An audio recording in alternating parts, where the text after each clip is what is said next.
suci Supata Raya ini membakar api semangat Replita yang artinya punya makna pelukatan atau pembersihan, sehingga tergambarlah dalam sastra sepuh digambarkan dengan simbol citra gangga, citra acarya, citra mukni yang menggambarkan tentang Triwini Citra sebagai simbol kesempurnaan laku dalam membakar kesampurnan kitab yang tergambar dalam Kusumo Wicitro dan Darmo Wicitro yang telah diterima oleh para pemangku, para brahmana aji, sehingga ditulislah dalam lontar-lontar yang nanti akan menjadikan satu pengetahuan besar dalam sastra-sastra di Nusantara ini.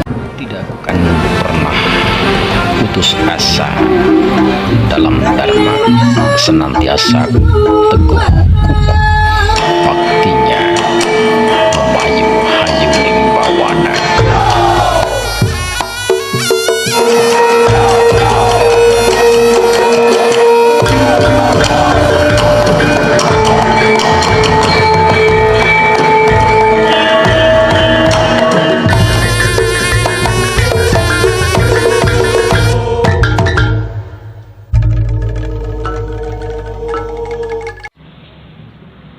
Rahayu awing nampastu mugi rahayu sagung mati. Pemirsa, kita berjumpa lagi dalam Sambung Rosok yang kini kita beralih kepada ngalih rosok. Mengapa kita menggunakan sandi ngalih rosok? Karena kondisi rasa yang tergelar dalam peristiwa alam yang sekarang sedang bergulir, rasanya kita tidak berada dalam satu tempat. Kita jauh dari kenyataan Roso Tali Roso Jodo Sutro, karena Roso punya makna sesuruh, atau bisa dikatakan sebagai seorang yang telah didharmakan terlahir dalam satu perjalanan untuk sinau rasa. Pemirsa, berbahagialah kita yang telah terlahir di bumi Jawa khususnya, atau di alam Nusantara. Itu suatu nguri-nguri leluhur atau kasebat sebagai satu ketok tular, atau istilah dalam udal-udal diulang. Sebelumnya saya aturkan puja-puji kepada leluhur kita yang senantiasa memberikan satu ajaran-ajaran suci. Tidak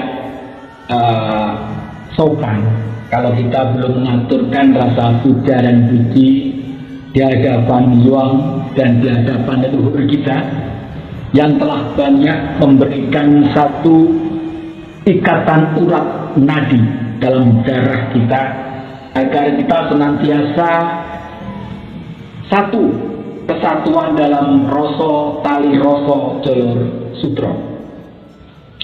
Baiklah, kita dalam pembahasan ini kita akan membicarakan satu topik yang mungkin banyak sekali dilupakan oleh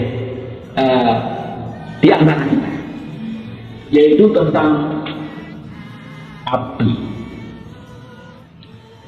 Ada satu sepuh yang mengatakan bahwa Agninaya Supata Raya, sehingga kita mengenal Empu Supa dari kata Supata.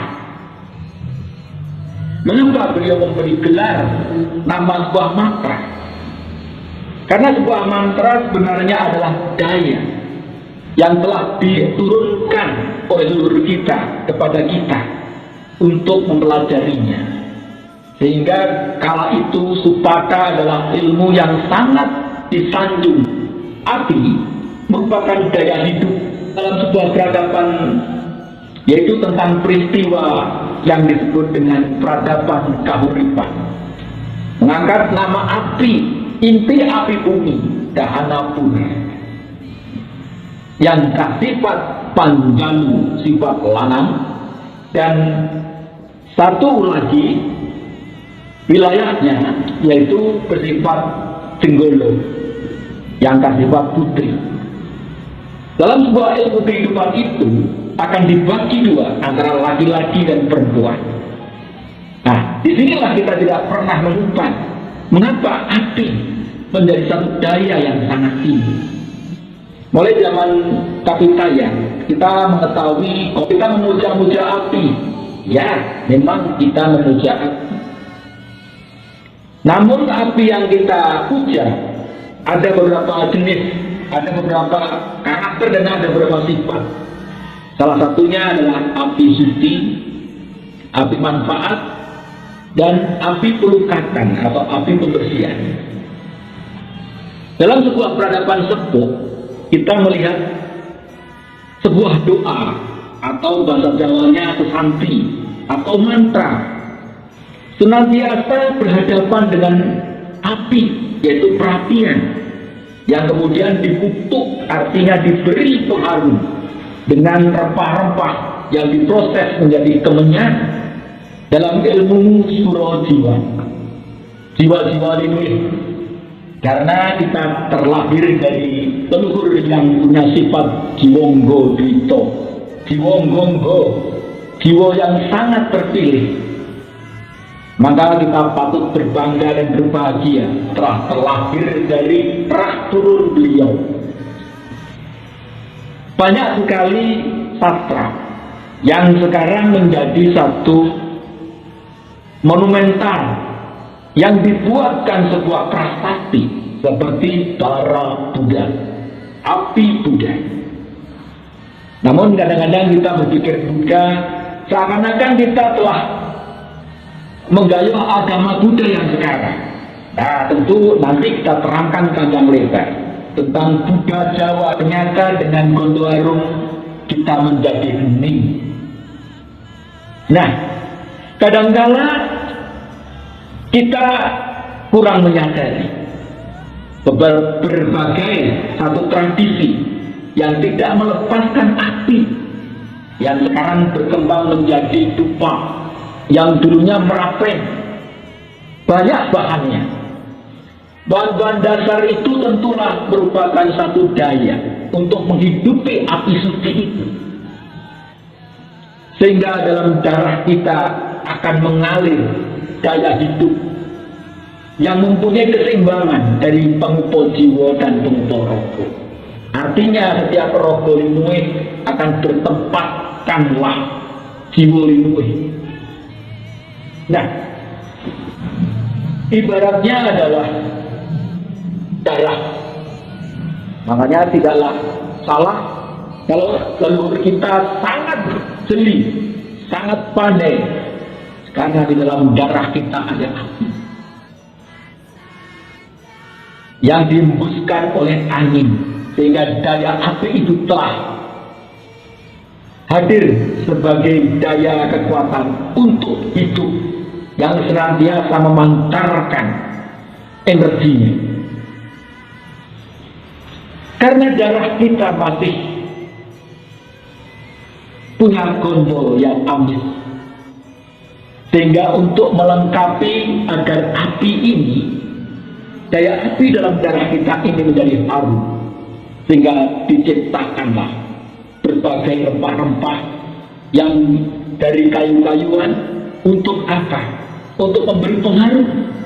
Karena Gondoarum itu sifatnya adalah untuk satu, secara metodologi, bahwa saraf kita yang tegang-tegang, yang senantiasa ingin mencapai keheningan, ingin mencapai pencerahan, sehingga api itu akan mendorong urat saraf, dan dengan Gondoarum yang ditarik melalui grono atau hidung kita, sehingga berkembanglah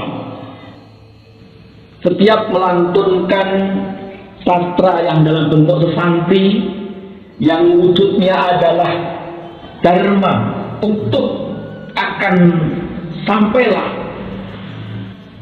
keinginan upakara dan upacara kita sampai kepada Tuhan. Api merupakan satu sarana yang tidak boleh dilewatkan. Bahkan dalam ilmu Weda, Api itu dikisahkan sebagai pemangkunya mantra. Nah, ada satu mitologi yang perlu kita kaji. Saat api yang dikatakan api suci, artinya kesucian yang berangkat dari menyalanya sebuah cahaya. Kemudian dari cahaya itu diharapkan memberikan pencerahan dari situ. Banyak kesaksian yang Noyo Pantolo, artinya bumi. Di dalamnya ada satu peristiwa, yaitu kekuatan daya Dahonopuro, inti dari bumi. Tadi kita rasakan dalam beberapa saat, saya harus sujud dulu karena nugraha yang sekarang disebut gempa bumi itu adalah tanda bahwa sesuatu yang tertanda dengan getaran bumi itu sesuatu daya yang unik. Semoga dalam kesempatan yang berbahagia ini langit dan Ibu Pertiwi memberikan sebuah saksi.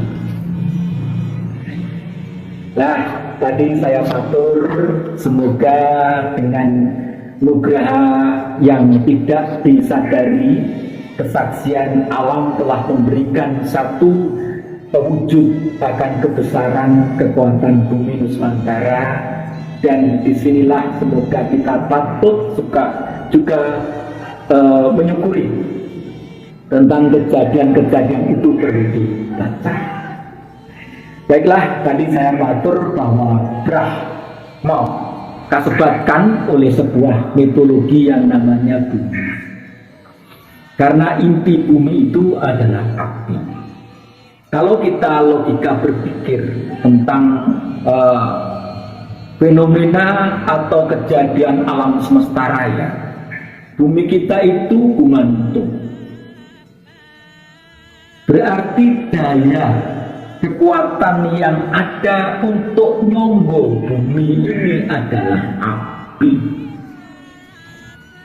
Maka tadi saya matur dari api bumilah sebenarnya kehidupan ini dimulai. Sebagaimana tadi di depan saya aturkan tentang sebuah alam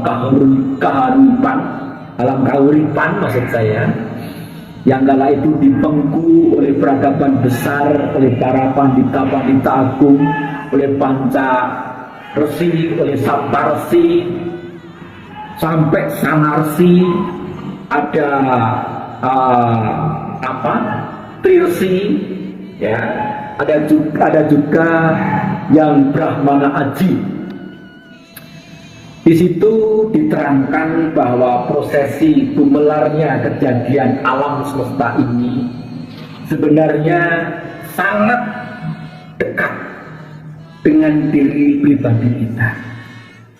Sehingga tadi saya matur sampai kepada satu perjalanan pasaran limo yang dikawiti oleh angin dengan nilai 8 karena angin menyeluruh memutari semua alam semesta raya, sehingga untuk memudahkan pikiran kita mengapa angin jumlahnya 8, karena ada istilah 8 penjuru mata angin. Nah, untuk itu yang kami aturkan, semoga ini akan menjadi perenungan kita dan kita berani berangkat menjadi satrio yang sejati, untuk berani berbuat karena sesuatu yang benar itu akan mencapai kebenaran itu sendiri, dan proses kebenaran itu akan terus berlanjut dan tidak akan pernah mati. Matur nuwun, semoga ini menjadi kasanah dharma wacana saya untuk diwacakan atau diwartakan agar bisa dibaca. Semoga tidak ada satu kata yang untuk hati para pemirsa dan atas seperti kita kepada leluhur, kepada bini sepuh, kepada aji sepuh. Semoga ini turut mengingatkan kita semua, dan khususnya juga mengingatkan saya. Maturnuwun, aku ingin suami bila ada sesuatu yang kurang berkenan, mohon maaf. Semoga menjadi ketenangan batin dalam samudra mana. Rahayu, rahayu, rahayu. Satu.